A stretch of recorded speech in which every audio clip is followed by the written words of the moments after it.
Au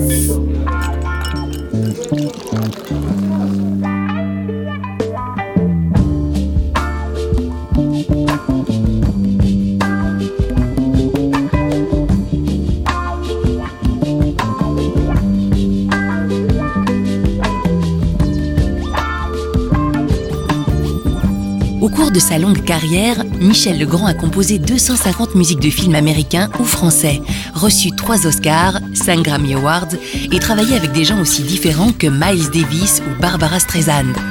Aujourd'hui, dans l'album Musical Comedy, c'est avec sa femme, la harpiste Catherine Michel, qu'il revisite quelques-uns de ses grands succès comme Les Parapluies de Cherbourg, Un été 42 ou Yentl. L'occasion pour Olivier Monsens de retrouver le couple au château du lac de Genneval, où ils donneront d'ailleurs un concert le 22 juillet. Cet endroit, au fond, vous le connaissez bien, c'est pas la première fois que vous venez ici. C'est un peu quoi, votre quartier général belge? Oui, c'est un groupe d'amis, n'est-ce pas? John Martin, qui est un homme adorable, qui favorise les arts, qui fait beaucoup pour les enfants. C'est pour ça qu'il fait beaucoup pour nous. Pourquoi vous riez?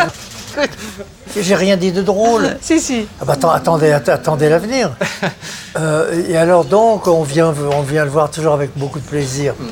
Alors comme on a terminé 2 albums avec Catherine, qui sont des œuvres à moi ou des œuvres américaines que j'ai orchestrées et arrangées. Oui, c'est un musical comédie, donc, qui est ce double album, en fait. Ouais. Harpe solo, et le grand orchestre symphonique qu'on a enregistré à Bruxelles. Ouais. Oui, en fait, dans le grand studio de la place Flagey. De la radio. Vous aviez déjà joué Oui, moi je connaissais bien ça. Vous le connaissiez? Est-ce que vous étiez déjà venu à l'époque où c'était encore une maison de la radio, au fond? Bien sûr. Oui, vous aussi, en tant que soliste de grand orchestre. On avait fait un grand concert. Je faisais une émission dans les années 50, accrochez-vous aux branches. Une émission à la radio, à la radio de Bruxelles. La RTB, oui. Qui s'appelait Nouvelle Tête et qui favorisait les jeunes chanteurs, les jeunes acteurs qui venaient comme ça. Et moi, je dirigeais, j'accompagnais. Mensuel. Ah, c'est marrant, ça. Vous vous rendez compte? Alors, je suis venu à Bruxelles comme ça, je sais pas combien de fois. À l'époque où le train prenait encore 4 heures ou 3 heures. Oui, alors, on rentrait dans le train, on s'asseyait dans un wagon-restaurant, on déjeunait et on était arrivé. Oui, voilà, c'est ça. Madame, monsieur, est-ce que vous êtes un chant? Oui, absolument. Bonjour, monsieur Marc. Monsieur, bonjour. Alors, Catherine. Alors, Catherine, un tartare de saumon. Tartare de saumon, parfait, madame. Et ensuite, une salade. La salade jaune Val-les-Bains? Voilà, exactement. Ouais, merci beaucoup. Monsieur. Moi, je voudrais le potage du jour, c'est quoi? C'est un potage aux tomates, monsieur. Oui, potage aux tomates. Parfait. Et puis après, une pastilla. Et une pastille de brousse de chèvre. Pastilla de brousse de chèvre. Bien entendu. Et pour vous, monsieur? Alors, moi, je suis Catherine sur le tartare de saumon. Tartare de saumon, monsieur, parfait. Et alors, je vais enchaîner avec une dorade. Une dorade, tout à fait, monsieur. C'est avec un risotto. Il y a un caviar d'aubergine. Voilà, c'est ça, exactement. Ok, parfait. On dit de quelqu'un, c'est un homme à dorade. Voilà, je suis un homme à dorade. Oui, alors je ne sais pas si c'est le cas d'Olivier, mais ça se pourrait. Ça se pourrait. On saura ça dans quelques instants. Mais au fond, cet album, donc, Musical Comedy, donc, ce mariage de l'harpe et du piano, pour vous, c'est quand même déjà une longue histoire, parce que ça fait une quinzaine d'années que vous, même si tout le monde ne le sait pas, mais que vous travaillez, déjà, que vous avez fait des enregistrements, enfin, c'est vraiment... J'avais souhaité depuis très longtemps de sortir du carcan de mon répertoire classique. Et je voulais faire des choses magnifiques dans ma vie. J'avais décidé que je ferais quelque chose que mes camarades n'ont pas fait et qui permettrait à mon instrument de sortir de sa poussière, des musées, des châteaux, etc. etc. Donc, évidemment, j'ai longtemps rêvé parce que je n'osais pas déranger Michel. Puis un jour, son copiste à Paris travaillait avec moi à l'Opéra de Paris et je me suis permise de lui demander si éventuellement je pourrais espérer jouer. Il m'a dit, oh, c'est pas si facile que ça. Oui, parce qu'il faut demander des autorisations, Voilà, évidemment, on ne peut pas jouer vos musiques. Voilà. Surtout, vous ne connaissiez pas Catherine à l'époque. Enfin, vous vous étiez déjà vu une fois. Aperçu, mais je veux dire, ça s'arrêtait là. Donc, évidemment, ça a commencé comme ça. Cette personne a demandé à Michel l'autorisation. Michel a trouvé l'idée un peu farfelue sur la harpe, mais quelle drôle d'idée. Je n'y pensais pas, et pourquoi, etc. Alors, on s'est rencontrés. Et au départ, bon, je crois que Michel ne connaissait pas bien l'instrument. Oui, c'est ça. Pour vous, c'est assez nouveau. Enfin, vous le connaissiez évidemment comme instrument de l'orchestre, mais j'imagine que vous n'aviez pas encore encore Pas comme instrument composé soliste. pour oui, c'est Ouais, ça, pour c'est la ça. harpe. Et puis bon, ben, Personne ne connaissait la harpe comme instrument. Oui, les compositeurs connaissent mal. C'est toujours un instrument qui fait peur un peu. C'est un instrument qui est compliqué. C'est un instrument perdu au milieu de l'orchestre. Ouais. C'est-à-dire c'est l'instrument qui lie un petit peu un accord à un autre avec un glissando. Quoi. Je veux dire, C'est ça, c'est ça. dans le Utilisé folklore. de façon basique, en tout cas, si je puis dire. Oui, oui, ça. Alors que... Et Catherine est la première interprète harpiste qui joue en solo et qui joue des œuvres, non seulement des œuvres classiques que d'autres ont pu jouer, mais joue des œuvres qu'elle est seule à pouvoir jouer. Oui, c'est Tellement c'est difficile. ouais, c'est-à-dire que oui. c'est Moi, ça. j'ai écrit pour elle des partitions que même moi, à la harpe, je n'arrive pas à jouer. D'ailleurs, je lui ai écrit des partitions maintenant, et par amour, elle ne se plaint plus. C'est vrai. Maintenant, je dis plus rien.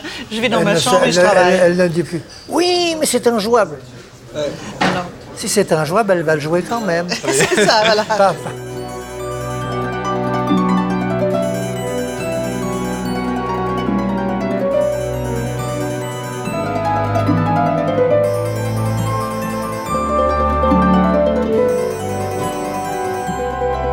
Vous avez tous ces concerts que vous faites aux quatre coins du monde avec votre femme, mais récemment encore, c'est arrivé plusieurs fois, vous avez invité ou engagé, je ne sais pas comment dire, votre fils qui est un chanteur qui vit aux États-Unis, votre sœur aussi. Et je me demandais, est-ce que c'est, en plus évidemment de les choisir pour leur talent, ça je n'en doute pas une seule seconde, mais est-ce que c'est aussi l'idée de faire partager votre lumière à des gens qui peut-être ont été écrasés par votre nom? C'est que mon fils qui chante très joliment, qui a un certain style formidable, ma sœur qui est une chanteuse tout à fait exceptionnelle, que j'ai beaucoup utilisée dans tous les films, c'est elle qui chante les rôles principaux du Parapluie de Cherbourg, de ces films-là, de Peau d'âne, c'est elle qui chante la partie principale, enfin tout ça je veux dire. Et ce n'est pas parce que c'est ma sœur ou que c'est parce que c'est... Non, mais je pensais à certains concerts où on se dit, bon, voilà, qui plus prestigieux, où on se dit, bon, ben voilà, mon fils vient. Non. Quand je prends mon fils pour faire un concert, c'est parce qu'il est la personne idéale pour faire ce dont j'ai besoin. Mais Christiane a été... Christiane, c'est ma sœur. Oui, Christiane a été comment dirais-je, une pionnière dans son style. Ce qu'elle a fait était tout à fait unique avec les Swingle Singers. Et quand j'entends encore des enregistrements de Christiane, elle avait une voix formidable. Elle a eu l'intelligence, elle a toujours, mais elle a eu l'intelligence de créer quelque chose de tout à fait particulier avec son groupe. Elle n'était pas seule, bien sûr. Mais ça, je trouve que c'est ce qui la démarque des autres chanteurs. Vous savez, c'est intéressant. Moi, je vois les réactions de Michel face à certains chanteurs.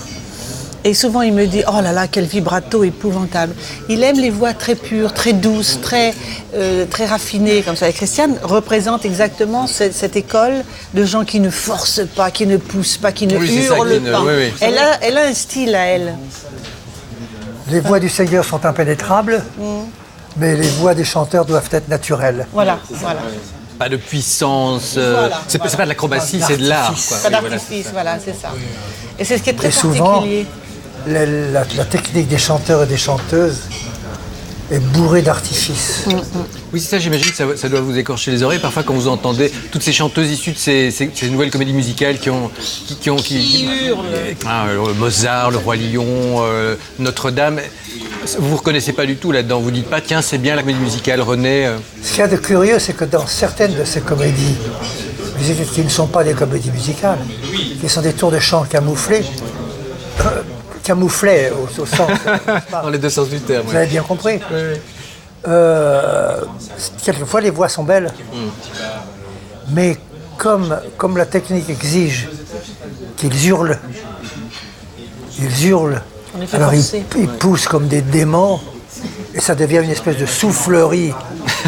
C'est vrai, c'est énorme, et qui non seulement m'écroche les oreilles, mais me défend les oreilles, je les perds, quoi. Ouais, ça vous fait un peu peur, quoi. Oui, c'est ça. Alors je fuis. Il n'y a personne dont vous dites, tiens, cette jeune chanteuse, je lui écrirais bien quelque chose. Je pense, donc je fuis. Est-ce que je peux vous demander, ça fait combien d'années que que votre lien à la musique est devenu un lien à l'amour. Enfin, je veux dire que vous êtes ensemble. C'est 6 ans, 7 ans, Ah oui, 6 ça, ans, oui. 6 ans maintenant, oui. Le temps n'existe Je sais pas. pas.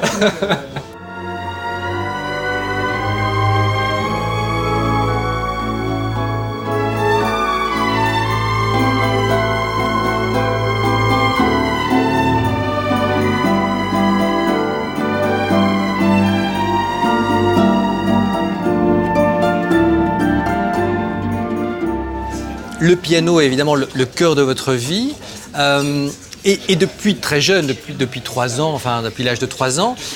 Et alors, évidemment, il y a Raymond Legrand. Mais en réalité, vous ne lui devez rien, donc il était un grand chef d'orchestre, etc. Mais en réalité, vous ne lui devez rien, sinon ce piano qu'il avait laissé avant de partir. C'est un peu ça. C'est tout, oui. Et qui vous a quoi vous avez vu ce piano et vous êtes dit, il faut que moi aussi je... Écoutez, je ne me rappelle pas, c'est très flou, très vague. j'imagine, oui. Quand on a 2 ans, 3 ans, on n'a pas beaucoup de souvenirs. Simplement, je me souviens de plusieurs détails qui ont formé mon existence. Le premier, c'est que je m'ennuyais à mourir, et qu'il y avait ce vieux piano qui était là. Il suffisait que j'ouvre le couvercle et que je tape avec mes doigts dessus pour en sortir des sons. Et puis, il y avait aussi ce désir, certainement que la musique que j'adorais déjà sans le savoir. J'écoutais la radio et j'écoutais des chansons. Et alors, il y avait des chansons qui passaient comme ça, qui étaient marrantes. Alors après, quand j'avais, 3 ans, j'allais au piano. Avec un doigt, je recherchais la mélodie que j'avais entendue. Oui. Puis après, quand j'avais cherché la mélodie, je cherchais avec quelques doigts des accords pour accompagner cette mélodie. Bon. C'est donc que déjà, j'avais en moi cette espèce de... Je dirais pas de don, c'est un peu... Oui, dans ce cas-là, il faut croire au don, parce oui, que enfin, c'est pas... oui, pardon.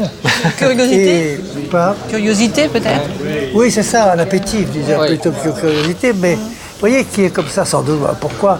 Voilà pourquoi, et puis moi je détestais, parce que le monde est détestable. Oui, mais qu'est-ce qui fait, effectivement, vous disiez, je m'ennuyais, j'aimais pas la vie, enfin en tout cas, j'aimais pas la vie extérieure, qu'est-ce qui se passe ? Vous savez pourquoi, monsieur ? Parce que d'abord, mon adorable mère était obligée de travailler, parce que mon père s'était tiré, donc elle partait le matin tôt, elle revenait le soir tard, je ne la voyais pas, moi je n'allais pas à l'école, je refusais d'aller à l'école, mais je détestais le monde des adultes, parce que les adultes disaient « à te coucher c'est l'heure, lève-toi, mange ça, tais-toi, ça, si ». Pourquoi ? Et puis l'adulte, c'est peut-être aussi celui qui était parti, quelque part, qui en plus ne prenait pas ses responsabilités de... Et pourquoi l'adulte ? Et puis, vous savez, les adultes pour des petits-enfants, c'est effroyable, les adultes. Et puis en plus de ça, le monde des enfants, c'est cruel. Le monde des petits garçons, c'est cruel, c'est toujours... je te tape dessus avec un bâton, je t'ouvre l'œil avec une fourchette. Et vous, très vite, vous avez senti, parce qu'il y a des petits garçons qui foncent dans la cour de récréation, qui s'en foutent, en fait, qui y vont. Mais vous, d'emblée, vous avez senti que c'était pas... vous aviez un peu peur de... Oui, j'étais terrorisé par la connerie des enfants et par l'exigence stupide des adultes. Alors je restais chez moi, je ne sortais pas. Donc comme je ne sortais pas, que j'étais tout seul toute la journée, vous voyez... L'ami, c'était le piano, quoi. Voilà, mon seul pote, mon seul copain, c'était mon seul plaisir, J'aimais beaucoup les voitures. On n'avait pas les moyens d'avoir des jouets, alors j'avais des petites boîtes d'allumettes. Et je tournais autour de la table comme ça en faisant le bruit de la voiture, avec ma boîte d'allumettes qui... Parce qu'il n'y avait pas les vrais... Et mon enfance s'est déroulée comme ça, jusqu'au moment où ma mère s'est aperçue que c'était vraiment ça et pas autre chose que je voulais faire. Elle aurait bien voulu que j'aille à l'école, que je sois un enfant, entre guillemets, normal, quoi. Et moi, il n'était pas question, quoi. Est-ce que c'est vrai qu'il y a eu ce film qui racontait la vie de Schubert, ou je sais pas qui... Oui, c'était mignon, ça. Ma grand-mère, qui m'a élevé, vraiment, qui était une gentille vieille dame, délicieuse. Oui, comme on l'imagine, oui. Oui, comme on l'imagine, c'était la grand-mère tout à fait caricaturale, mais superbe, sublime. Et un jour, elle m'emmène au cinéma, un cinéma de province, je sais pas quoi. Et alors, il jouait un film où il y avait Tino Rossi, et c'était la vie de Schubert. Alors, j'ai les petites lunettes de Schubert. Alors, il se promenait comme ça dans les blés. Puis la bande sonore en regardant le ciel, déversait des grands dégoulis de cordes. Cut. Pof, on le voyait dans sa petite chambre d'hôtel, dans le froid, écrire 3 notes sur un parchemin. Cut. Il dirige l'orchestre. Cut. Oui, vraiment le succès. Cut. Alors je disais, mais c'est facile ça. Je dis, c'est pour moi ça. C'est ça qu'il faut que je fasse dans la vie. Mais est-ce que quand même ce père parti, mais qui avait un grand nom dans la musique, il était chef d'orchestre, il accompagnait beaucoup de chanteurs. Est-ce que vous teniez au courant de ce qu'il faisait? Est-ce qu'il y avait quand même un lien où voilà, il est parti, donc je ne veux plus entendre parler de lui, donc je fais ma vie de mon côté, donc... Voilà. Quand j'ai eu 17-18 ans, il a entendu parler de moi qui était au conservatoire, qui était un peu l'élève, celui que, bon... Donc on affichait les... Alors il a dû entendre un peu... Tiens, j'ai un fils qui fait quelques étincelles au conservatoire. Il est venu me chercher. Et on a fait un peu de connaissance, on se connaissait un peu. Et alors j'ai découvert un homme tout à fait charmant, drôle, mais qui n'avait aucune conscience de ce que c'était qu'une famille. Oui, c'est ça. Aucun sens des responsabilités. Donc c'est pas une relation père-fils, c'est une relation rien du tout. Homme avec un jeune homme. J'apprends qu'il a des enfants partout. C'est vrai. Oui, et que il est comme ça. Quoi. Bon, je dis qu'est-ce que je fais, je le repousse, je le garde. Alors on est devenus camarades. Oui, c'est ça. Il n'a jamais eu droit à l'appellation de père ou de papa. Ça a toujours été Raymond. Oui, c'est ça. Oui. Mais on était des camarades. Et c'était un peu lui qui vous a mis... Bon, quand vous aussi, vous deviez subvenir à vos besoins. On a commencé, on s'est vus, on a parlé, et puis j'ai écrit avec lui la plupart des films qu'il a fait. C'est ça. Parce qu'il s'y prenait toujours à la dernière minute. Oui, c'est ça, vous appelez au dernier moment. Est-ce que tu veux venir m'aider? Je suis en panne. Viens. Je dis, qu'est-ce qu'il y a? Il était minuit, il me dit, j'enregistre un film demain matin à 9h et j'ai pas encore écrit une note. Donc c'est ça, c'est vraiment une relation de collaborateur, tout à fait. Avec un lien évidemment un peu plus fort, mais oui. Mais ce que je vois de cette situation, c'est que les choses se sont inversées. Ouais. C'était Michel le père, responsable, qui était là dans tous les moments difficiles de la vie, et puis Raymond qui était un peu après, c'est comme ça, à volage. Ah oui, c'est ça. Lui, c'était un homme qui faisait tout et rien. Et ça, vous deviez un peu le prendre sous votre coupe, essayer de le remettre sur les rails. Et moi, j'étais l'homme sérieux, enfin je veux dire, oui, appliqué. Cultivé, enfin je veux dire, lui il était un peu ça va. Oui, bon, enfin oui.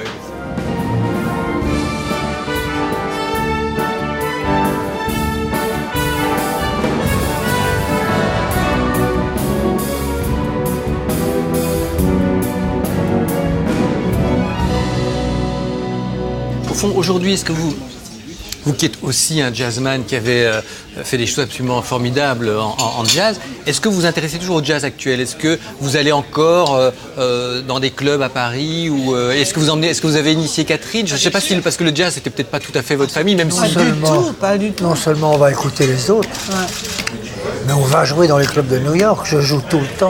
C'est ça, vous continuez. Dans beaucoup de clubs de jazz aux États-Unis, je joue avec des jeunes musiciens, avec des musiciens extraordinaires, avec des vieux musiciens, des jeunes. Je veux dire, parce que pour eux, vous êtes une icône, quoi. Un clown. Non, mais vous avez composé un disque pour les Américains, un disque justement de reprise de chansons, un peu les chansons de Paris pour les Américains. Enfin, ce disque. Oui, le premier disque. Voilà, qui s'est vendu, je pense, à 8 millions d'exemplaires, je ne sais pas quoi, mais pour lequel vous n'avez touché aucune royalties parce que c'était prévu par contrat que vous touchiez $200, je ne sais pas quoi. Très bien. Mais à l'époque où les maisons de disques étaient quand même un peu respectueuses, alors vu le succès, ils vous ont offert la possibilité de faire un disque. Et c'est à ce moment-là que vous avez fait Le Grand Jazz, qui est un des disques de référence. Ils m'ont dit, écoutez, voilà, vous avez fait un disque, on en a vendu beaucoup, vous avez touché rien du tout, pas de royalties, alors on voudrait vous faire un cadeau pour vous remercier de ça. Donc, dites-moi le disque que vous voulez faire, on vous le paye. Alors, je lui ai dit, voilà, je veux faire un disque de jazz avec Miles Davis, Joel Coltrane, très bien, ils m'ont dit d'accord. Et ils sont venus, c'est ça qui est... Oui, c'est ça qui est... Alors, attention, parce que les copains, les musiciens noirs me disaient, tu sais, Miles, c'est une sale tête, hein. Voilà ce qu'il fait. Quand il va jouer dans une séance d'enregistrement, il arrive un quart d'heure en retard exprès. Il ouvre la porte du studio et avant d'entrer, il écoute. L'orchestre répète. Si ça ne lui plaît pas, il referme la porte, il saurait une le revoir. Même s'il est engagé, enfin peu importe. Il ouais. n'en a rien à faire du contrat, de rien du tout. Miles, c'était le roi de New York. Les musiciens me disaient, si Miles t'accepte à New York, tu peux rester, tu travailleras tout le temps. Si Miles ne t'accepte pas, tu peux rentrer chez toi. Et bah, finalement, il est entré. Il est arrivé un quart d'heure en retard à la séance. Il ouvre la porte, il reste là, il écoute. 5 minutes après, il entre, il s'assied, il déplie sa trompette et il a joué. C'était gagné. Oui, en plus, il vous a dit, parce que je pense qu'il vous a dit, genre, mais comment voulez-vous que je le joue? Oui. À la première prise du premier morceau, il vient pas à moi, il parlait comme ça, Miles. Et il me dit, ça te plaît comme j'ai joué? Je dis, Miles, c'est pas à moi de te dire comment il faut jouer. J'ai une telle admiration parce que... Non, il me dit, mon petit, c'est ta musique. Tu dois me dire comment tu veux que je joue. Extraordinaire. J'étais le roi, n'était plus mon cousin. Et pourtant, finalement, alors que vous êtes installé aux États-Unis pendant quelques temps, vous n'y êtes pas resté parce que ça vous plaisait pas trop finalement. Je suis resté 3 ans à Hollywood, parce que j'ai travaillé.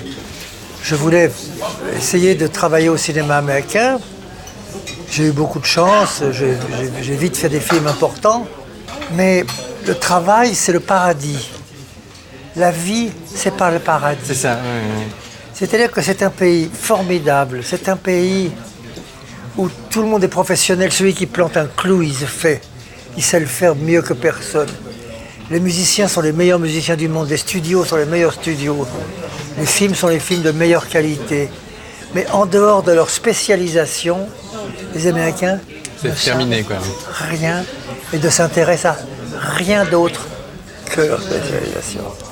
Alors, moi qui étais habitué à Paris à vivre avec des peintres, des écrivains, des Et puis intellectuels. sortir aussi la vie. Là-bas. Rien.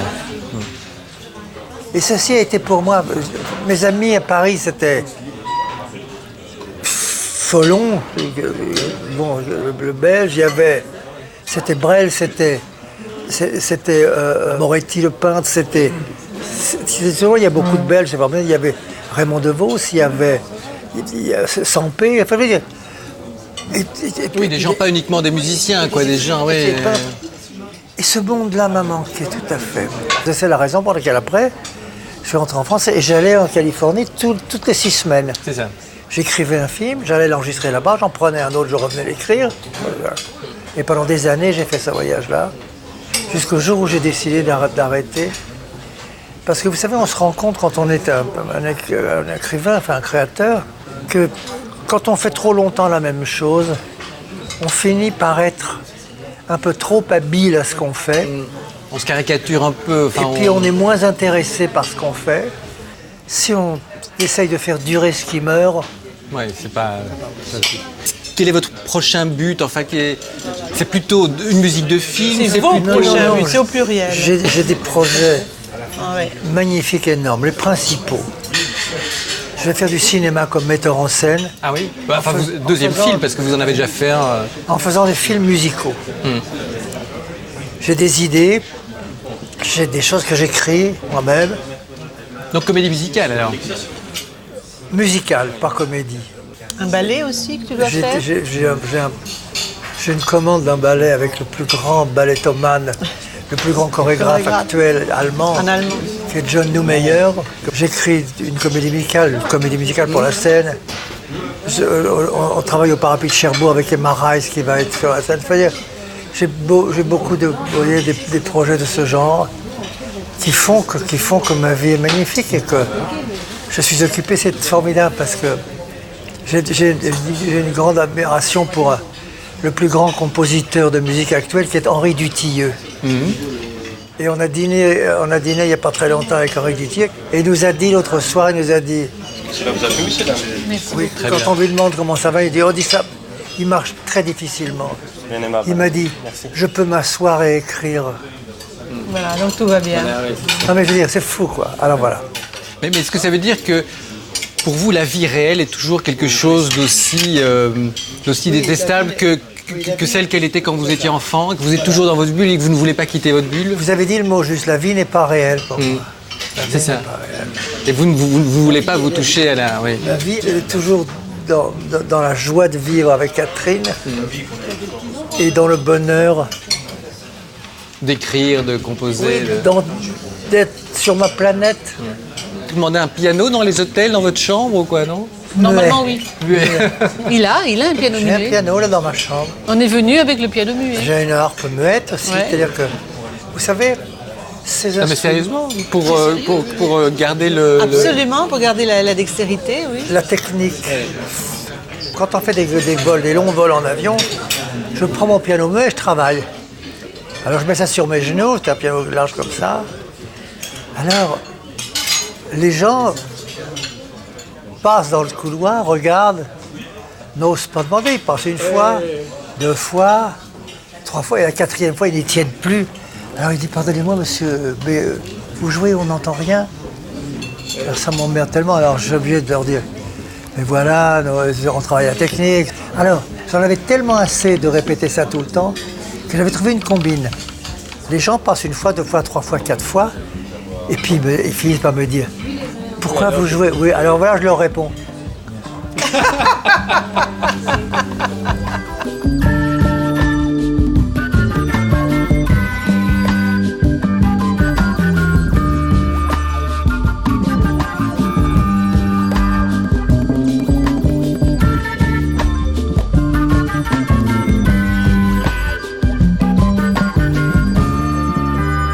Cuisine Créfelle, la qualité avec 10 ans de garantie.